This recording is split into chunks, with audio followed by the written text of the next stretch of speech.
औज़ुबिल्लाहि मिनश्शैतानिर्रजीम बिस्मिल्लाहिर्रहमानिर्रहीम।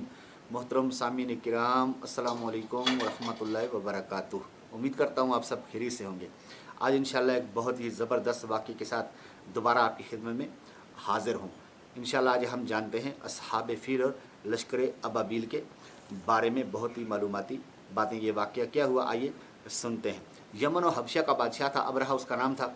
उसने अपने शहर सनआ में एक गिरजा घर बनवाया। इस नीयत से बनाया कि ताकि मुसलमान बजाय काबा मुअज़्ज़मा के मक्का मुकर्रमा में आकर हज करने के यहीं पर आके हज भी करें और यहीं इसी गिरजा घर का तवाफ़ भी करें। अहले कुरैश को ये बात बड़ी नागवार गुजरी, तो अहले कुरैश में से एक शख्स ने सनआ का सफ़र किया और उसके गिरजा घर में जाकर उसने उसको नजासत आलूद कर दिया, पेशाब पखाना कर दिया, जिसकी वजह से वो नजासत आलूद हो गया। अबरह को जब इसकी हरकत पता लगी तो अबरह को बड़ा गुस्सा आया और उसने ये कसम उठाई कि मैं काबा को गिरा दूंगा। और इस इरादे से इसने बहुत बड़ा लश्कर तैयार किया, हाथियों का लश्कर। उन हाथियों के लश्कर में जो बड़ा हाथी था, पेशरो था उनका, उसका नाम था महमूद। अब ये लश्कर काबा की तरफ बढ़ता चला जा रहा है। काबा मुअज़्ज़मा के पास पहुंचा। मक्का मुकर्रमा में जब दाखिल हुआ तो अबरहा ने क्या किया कि अहले मक्का के तमाम जानवरों को अपने कब्ज़े में ले लिए, जिनमें हज़रत अब्दुल मुत्तलिब के ऊँट भी थे। अब्दुल मुत्तलिब ये हमारे प्यारे आका सल्लल्लाहु अलैहि वसल्लम के दादा हैं और ये काबा के मुतवल्ली भी हैं, अहले मक्का के ये सरदार भी हैं और बड़े जसीम बारोब ये शख्सियत थे। जब इनको पता लगा तो ये आए और अबरहा इनको देखकर खड़ा हो गया। इनकी शख्सियत ही ऐसी थी, बारोब शख्सियत थी, ये खड़ा हो गया और आने की वजह पूछी तो आपने कहा कि मुझे मेरे ऊँट वापस कर दो जो तुमने कब्ज़े में लिए हुए हैं। अबरहा कहने लगा, मुझे बड़ा ताज्जुब हुआ है कि आप अपने ऊँटों की बात कर रहे हैं, जबकि मैं आपके काबा को ढाने के लिए यहाँ पे आया हूँ, काबे को गिराने के लिए मैं आया हूँ। आप इसके बारे में तो कुछ नहीं कहते, अपने ऊँटों की पड़ी है आपको। तो आपने फरमाया कि मैं ऊँटों का मालिक हूँ, तो मुझे मेरे ऊँट वापस कर दो। जो काबे का मालिक है वो ख़ुद उसकी हिफाजत फरमाएगा। आप अपने ऊँट लेकर चले गए और अहले कुरैश में ये जाकर ऐलान किया कि अहले कुरैश, आप पहाड़ों की चोटियों पर पनाह गज़ी हो जाएं और पहाड़ों की घाटियों में चोटियों पर पनाह गुज़ी हो जाएं। अब अहले कुरैश जो थे वो पहाड़ों की चोटियों पर चले गए, घाटियों में पनाह गज़ी हो गए।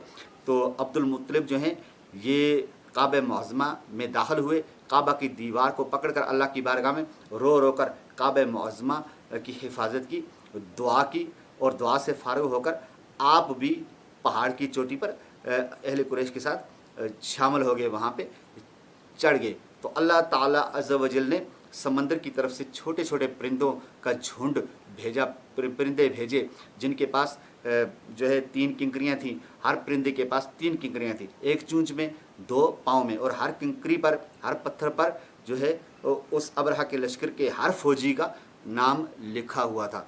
तो वो जब आई और उन्होंने वो पत्थर बरसाना शुरू किए तो अबरहा की फ़ौज को भागने का रास्ता नहीं मिला। जिस पर वो कंकरी पड़ती थी, जिस फौजी पर वो, जिस शख्स पर वो कंकरी गिरती थी, तो उसकी लोहे की टोपी को तोड़कर, जिस्म को तोड़कर हाथी को छेद कर जो है वो ज़मीन पर गिरती थी। यूं वो किंकरियाँ बरसीं और हाथियों का जो लश्कर था, अबरहा का सारा लश्कर ऐसे तबाह व बर्बाद हो गया कि जैसे खाया हुआ भूसा होता है। अल्लाह ताला ने यूं काबा मुअज़्ज़मा की हिफाजत फरमाई। और इस वाक़े को अल्लाह ताला ने कुरान पाक की आखिरी जो सूरतें हैं उनमें पहली जो सूरत है सूरह फील, इसमें ज़िक्र फरमाया है।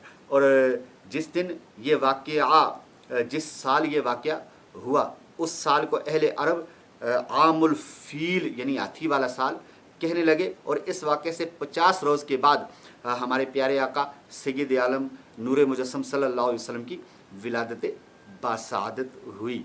तो ये बहुत प्यारा वाक़या आपने सुना। मज़ीद अगर इसकी तफसील आप पढ़ना चाहते हैं तो सरातुल जिन्नान ले लें, या किताब है अजाइबुल कुरान मा गराइबुल कुरान, ये आप जो है ले लें। इंशाअल्लाह तआला मुताला करें इसका, तो बहुत ज़्यादा मालूमाती बातें اس میں آپ کو اور بھی بہت زیادہ واقعات آپ کو ملیں گے۔ اللہ تعالیٰ عز و جل عمل کی توفیق عطا فرمائے۔ امید کرتا ہوں آپ کو میری ویڈیو پسند آئی ہوگی۔ میری ویڈیو کو زیادہ سے زیادہ شیئر کیجئے، چینل کو سبسکرائب کر دیجئے۔ اگر زندگی میں وفا کی تو ایک بار پھر کسی نئے واقعے کے ساتھ یا روحانی علاج کے ساتھ یا کسی دیسی علاج کے ساتھ پھر دوبارہ آپ کی خدمت میں حاضری ہوگی۔ تب تک کے لیے مجھے اجازت دیجیے۔ السلام علیکم ورحمۃ اللہ۔